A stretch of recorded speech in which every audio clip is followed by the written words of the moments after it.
ई cat की math के अंदर पूरे नंबर लेने हैं और यूनिवर्सिटी में टेस्ट अच्छे नंबरों से पास करना है, तो आज की वीडियो आपके लिए मोस्ट इंपॉर्टेंट है। अगर 25 एमसीक्यूज आ रहे हैं तो 25 नंबर पूरे ले सकते हो, पॉसिबल है, और बच्चे लेते भी हैं मैथ के अंदर। और 50 एमसीक्यूज आ रहे हैं तो भी पॉसिबल है। देखो याद रखना, अगर ये चीज़ें जो मैं आज बताने जा रहा हूँ अगर आप फॉलो करते हो तो यकीन मानो कम वक्त में भी तैयारी कर कर अच्छे नंबर ले सकते हो। बच्चे क्या समझते हैं, जस्ट लेक्चर देख लो, कोचिंग में एडमिशन ले लो, एमसीक्यू सॉल्व कर लो, पास हो जाओगे। ऐसा नहीं होता। अगर ऐसा होता तो हर बच्चा जो जा रहा है कोचिंग, वो सब बच्चे जो हैं वो यूनिवर्सिटी में जाते और उन सब के टेस्ट पास होते और सबके A+ आते, सबके A ग्रेड आते। मगर ऐसा नहीं होता। बहुत सारे बच्चे कोचिंग जाकर भी फेल होते हैं, टेस्ट में भी फेल होते हैं और फिर जो है वो यूनिवर्सिटी में भी फेल हो जाते हैं। तो करते क्या है, वो ये स्टेप्स फॉलो नहीं करते हैं, उन तरीकों को फॉलो नहीं करते हैं जो तरीके फॉलो कर कर आपने कामयाब होना है। तो भाई कामयाब होने की सबसे पहले पॉलिसी ये होती है कि जो स्टेप्स हैं उन्हें फॉलो करो। अब आपको लग रहा होगा वीडियो बोरिंग है, ठीक है, मेरे को ये सारी बातें पता है, मैं तो ये करता भी हूँ। आप ये नहीं करते। अगर आप ये करते तो फिर आपको जो है वो टेस्ट में पूरे नंबर मिल रहे होते। आपके टेस्ट में पूरे नंबर नहीं आ रहे होंगे, लेकिन अगर आज की वीडियो देखते हो तो यकीन मानो आगे जो 2-3 टेस्ट दोगे ना, ठीक है, आगे आने वाले टेस्ट जो दोगे उसमें आपके पूरे नहीं तो 20 नंबर तो ज़रूर आ जाएंगे। तो सही से सुनो, जो बता रहा हूँ 100% फॉलो करना, बहुत इंपॉर्टेंट है। पूरे नंबर ले सकते हो और यूनिवर्सिटी में एडमिशन मिल जाएगा। अच्छा, best way to prepare for E CAT math and get full marks. सबसे पहला काम क्या करना है, देखो सबसे पहले तो यार आपको ये पता होना चाहिए कि आपका सिलेबस कितना है। बच्चे क्या करते हैं, जो टीचर ने पढ़ाया बस ठीक है और बस ख़त्म। यकीन मानो टीचर जो आपको पढ़ाता है ना वो उतना नहीं पढ़ा पाता जितना आपका सिलेबस है। मैं नहीं समझता कि किसी भी कोचिंग में या कहीं भी सब कुछ पढ़ा दिया जाता हो। आप पूछ लो खुद टीचर से कि सर आप सब कुछ पढ़ा देते हैं, वो बोलेंगे नहीं, कुछ ना कुछ रह जाता है, इतना पढ़ा देते हैं जो ज़रूरी हो। तो क्या मतलब है, आपने सिलेबस समझना है। यानी सिलेबस क्या क्या, आपने कौन सी बुक पढ़नी है फर्स्ट ईयर में, सेकेंड ईयर में। तो देखो मैथ की बात हो रही है, आपकी मैथ की बुक इनफ है, जो फर्स्ट ईयर सेकेंड ईयर की मैथ की बुक है वो इनफ है तैयारी करने के लिए। तो आपने क्या करना है, मैथ की जो बुक है आपकी, मैथ की जो बुक है क्लास 11 की और क्लास 12 की, इसको आपने फॉलो करना है। कोई मुश्किल बात है? देखो भाई, क्लास 11 की मैथ की बुक में कितने चैप्टर हैं आपके पास? 12 चैप्टर हैं। तो सिलेबस में फर्स्ट ईयर से कितने चैप्टर आएंगे? 12 चैप्टर आएंगे और उन्हीं से एमसीक्यूज बन रहे होते हैं, कहीं एक्स्ट्रा नहीं आ रहा होता। बच्चे समझते हैं यार ई कैट बहुत मुश्किल कोई चीज़ है, नहीं, प्रिपरेशन का काम है सिर्फ। अच्छा, क्लास 12 की मैथ की book integration, derivative, higher order derivative और इसके अलावा स्ट्रेट लाइन, सर्कल वाले जो चैप्टर्स हैं, हाइपरबोला, पैराबोला, ये आपका सिलेबस है। तो पूरी फर्स्ट ईयर की बुक, पूरी सेकेंड ईयर की बुक, ये आपका सिलेबस है। टोटल जो चैप्टर्स हैं आपके दोनों मिलाकर बनते हैं मेरे ख्याल से 12, और उसमें भी शायद 12 ही हैं, तो 24 के करीब कुछ चैप्टर बन रहे होते हैं। तो 24 चैप्टर आपने मैथ में करने हैं। एक दिन भी एक चैप्टर कर लो यार, कोई मुश्किल नहीं है। आप वन शॉट लेक्चर देखो, मैंने प्लेलिस्ट जाके देखो, इस चैनल की प्लेलिस्ट देखो, पूरा वन शॉट लेक्चर मौजूद है। 1 घंटे में एक चैप्टर मैंने आपको बेसिक उसकी क्लियर करी है, उसमें जो बेसिक बातें हैं, चीज़ें हैं, वो बताई हैं, ठीक है। अच्छा, अब दूसरा आ जाओ, कॉन्सेप्ट क्लियरिटी। बच्चे क्या करते हैं यार, ठीक है, ये पहला हो गया। अब दूसरा देखो, बच्चे क्या करते हैं यार, एमसीक्यू सॉल्व करते हैं हम। यार कैसे एमसीक्यू सॉल्व हो जाएंगे आपसे? पहले कॉन्सेप्ट तो पता होना चाहिए कि यार ये एमसीक्यूज है किस चीज़ का। ये आपको ये तक पता होना चाहिए कि ये एमसीक्यूज आया किस चैप्टर से है, ये भी ज़रूरी है। अगर आपको चैप्टर पता है तो इसका मतलब ये है कि आपको ये भी पता है कि उस चैप्टर में पढ़ाया क्या गया था, किस टॉपिक से रिलेटेड एमसीक्यूज है। कॉम्प्लेक्स नंबर का एमसीक्यूज है, बच्चा जो है उसमें समझ ही नहीं पा रहा कि ये है क्या, कोशिश कर रहा है कि बस ये एमसीक्यूज सॉल्व कर लूँ। याद रखना, एज इट इज एमसीक्यूज नहीं आ रहे होते हैं पास पेपर से, तो आपको पास पेपर के एमसीक्यूज सॉल्व करने हैं, मगर उनसे कॉन्सेप्ट क्लियर करना है। तो आपने क्या करना है, कोई भी एमसीक्यूज अगर नहीं आ रहा और वो ऐसे टॉपिक से आया हुआ है जो आपने टॉपिक नहीं पढ़ा, तो सबसे पहले आपने उस टॉपिक को क्लियर करना है, फिर उस एमसीक्यूज को क्लियर करना है। समझ आई बात?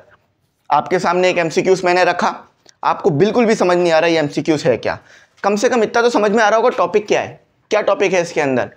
कॉम्प्लेक्स नंबर से रिलेटेड एमसीक्यूज है तो कॉम्प्लेक्स नंबर का टॉपिक समझो, फिर सेम एमसीक्यूज करो। उस तरह के 100 एमसीक्यूज कर लोगे, आजमाई भी बात है, चेक करो करके, ठीक है। बात क्लियर हो गई? तो कॉन्सेप्ट क्लियर करो। एक भी एमसीक्यूज में जो टॉपिक है नहीं समझ में आया, फॉरन टॉपिक समझो और एमसीक्यूज क्लियर करो। चलो दूसरा, वन शॉट लेक्चर फ्री में दिए हुए मैंने आपको ये वन शॉट लेक्चर, यकीन मानो ये वन शॉट लेक्चर जिस बच्चे ने भी देख लिए ना, उसके लिए यकीन मानो ई कैट पास करना बहुत आसान हो जाएगा। कैसे?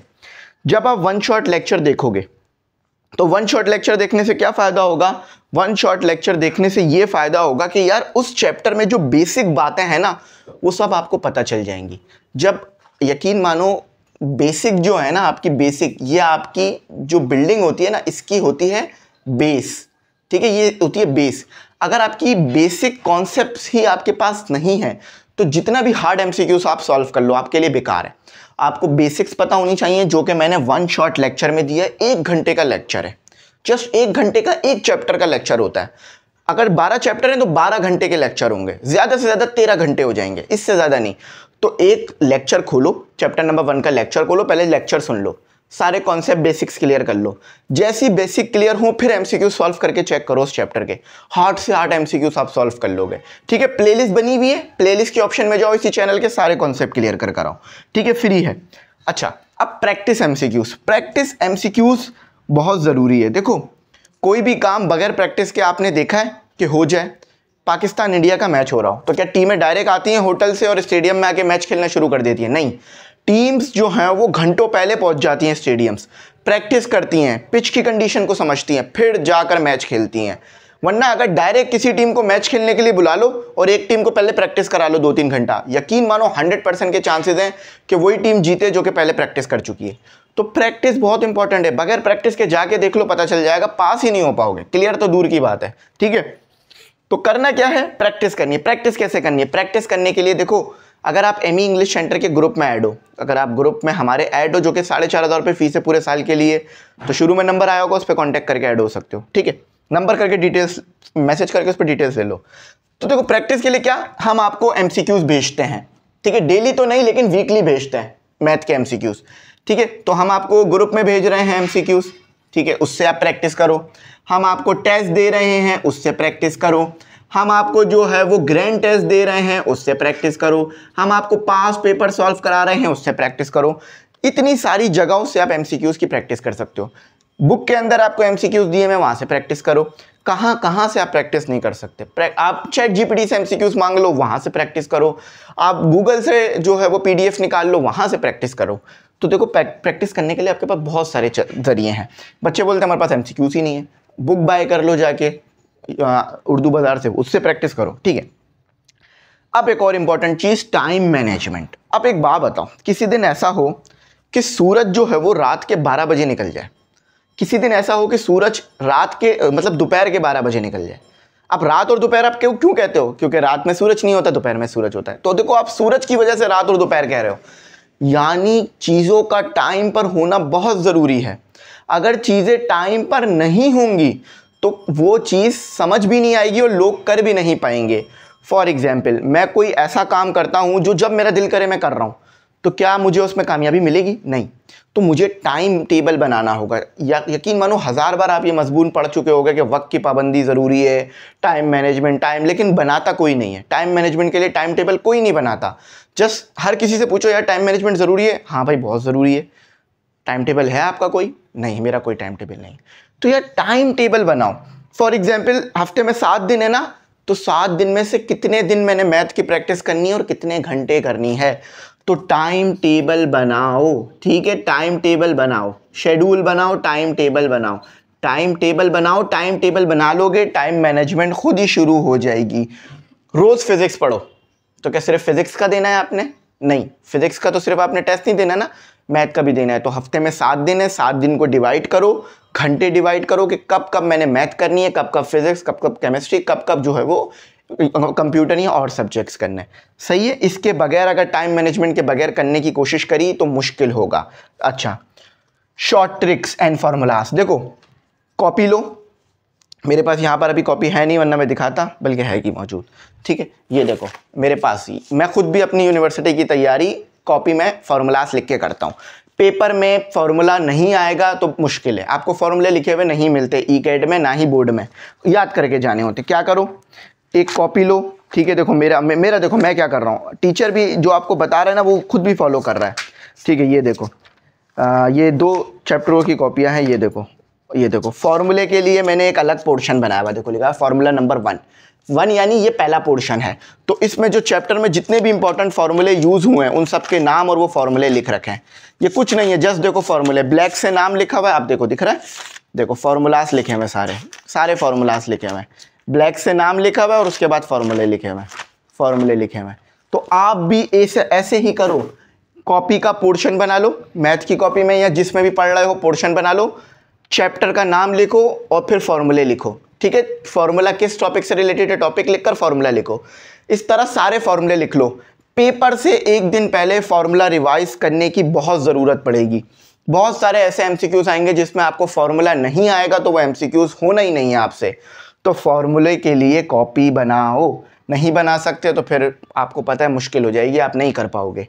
सही है। पहली बात, पास्ट पेपर मैं ग्रुप में भी डाल रहा हूँ, खुद सॉल्व भी करा रहा हूँ एमी इंग्लिश सेंटर बायोलॉजी पे, उसको देखो, पास्ट पेपर सॉल्व करो ताकि पता चले किस टाइप के एमसीक्यूज आते हैं। मैंने कभी नहीं कहा कि पास्ट पेपर के एमसीक्यूज आते हैं, मैंने ये पूछा इस टाइप के एमसीक्यूज आ रहे होते हैं, ठीक है, यानी इस जैसे ही मिलते जुलते आते हैं आपको। क्लियर हो गई बात, पास्ट पेपर कर लोगे, हो गया बात। अच्छा, स्टे कंसिस्टेंट, टाइम टेबल बनाया, 1 हफ्ता 2 हफ्ता बहुत अच्छी तरह फॉलो किया, तीसरे हफ्ते से नहीं हो रहा, चौथे हफ्ते से नहीं हो रहा, रात में जग रहे हो, कुछ नहीं कर पा रहे। चलो थोड़ी सी टाइम कंसिस्टेंसी पे बात करते हैं, ठीक है, स्टे कंसिस्टेंसी पे बात करते हैं। देखो यार, अगर कोई चीज़ रोज़ नहीं की जाए तो उसका फ़ायदा नहीं होता। फॉर एग्जांपल आपने देखा यार, पहाड़ों में से पानी गिर रहा होता है, टपका टपका कतरा कतरा गिरता है पहाड़ में, या एक रास्ता बन जाता है ना। तो यानी रोज़ पानी गिरता रहा, एक एक बूंद करके गिरता रहा, फिर एक वक्त ऐसा आया कि पानी ने अपना रास्ता बना लिया। इसका मतलब क्या है, कंसिस्टेंसी बहुत ज़रूरी है।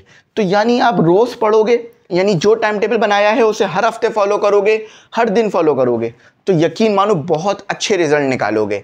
अगर एक हफ्ता पढ़ लिया, दूसरा हफ्ता छोड़ दिया, चलो यार अभी दोस्तों में चला जाता हूँ, चलो यार अभी खाने चले जाता हूँ, चलो यार आज रात जग लेता हूँ, आज मूवी देख लेता हूँ, देखो करो, दोस्तों में मिलो, खाओ पियो, सब कुछ करो, मगर वो उसके टाइम पर, जब खाने पीने का टाइम है, दोस्तों में जाने का टाइम है, वो करो, अच्छा लगेगा। मगर जब पढ़ने का टाइम है तो दोस्त को बोल दो यार बुरा नहीं मानना, अभी पढ़ने का टाइम है। अगर आप पढ़े लिखे होगे ना तो दोस्त को भी फ़ायदा होगा, अगर आप पढ़े लिखे नहीं होगे दोस्त को भी कोई फ़ायदा नहीं पहुंचा पाओगे। कल को जब दोस्त को आपकी ज़रूरत होगी ना तो उसको क्या चाहिए होगा आपसे कि यार आप उसके बुरे वक्त में काम आओ, उसको हेल्प करो फाइनेंशियली, ठीक है। लेकिन आप पढ़े लिखे नहीं हो, आपके पास पैसा नहीं है, तो आप अपने दोस्त की भी मदद नहीं कर पाओगे। तो दोस्ती का पता ही जब चलता है जब आप किसी की बुरे वक्त में मदद करते हो। तो यार मैंने आपको सारी चीज़ें बता दी हैं, ठीक है, मैंने आपको सब कुछ गाइड कर दिया, और यकीन मानो ये एक एक स्टेप वही है जो मैंने भी फॉलो कर कर NED यूनिवर्सिटी का टेस्ट पास किया था। इनमें कोई भी ऐसी चीज़ मैंने एक्स्ट्रा नहीं बताई जो मैंने फॉलो नहीं करी थी, या कोई भी चीज़ ऐसी छुपाई नहीं जो मैंने फॉलो नहीं करी थी। तो अगर आप ये कर सकते हो ECAT के अंदर 25 में से 25 या 50 में से 50, और सोचो, खुद ज़रा सोचो कि क्या ये आप कर रहे थे आज से पहले, क्या आपने आज से पहले ये तरीका करा? आपको पता था सिलेबस कितना है, आपको पता था कॉन्सेप्ट क्या है, आपको पता था MCQs कैसे करने हैं, आपको पता था कि मैंने क्या टाइम टेबल रखना है? अगर नहीं कर रहे थे तो यानी आप गलती भरते। अब वो गलती छोड़कर जो मैंने काम बताए हैं ये 8 स्टेप फॉलो करो। कोई रॉकेट साइंस नहीं है, जस्ट नॉर्मल चीज़ें हैं, कर सकते हो, कामयाब हो सकते हो। यकीन मानो हर कोई कामयाब होना चाहता है, हर कोई चाहता है कि उसके पास अच्छी से अच्छी गाड़ी, अच्छे से अच्छा घर, अच्छी से अच्छी फैमिली, अच्छे से अच्छा डेजिग्नेशन, और वो जब जहाँ भी जाए, शादी में या कहीं भी, हर कोई उसको देखें कि यार ये इतना बड़ा इंसान है, हर कोई उसकी इज्जत करें। लेकिन यार उस चीज़ के लिए मेहनत कोई नहीं कर रहा, या बहुत कम लोग मेहनत कर रहे हैं, और जो मेहनत करते हैं वो हासिल करते हैं। मेहनत करो, हासिल करो, मेहनत करो, हासिल करो, ठीक है।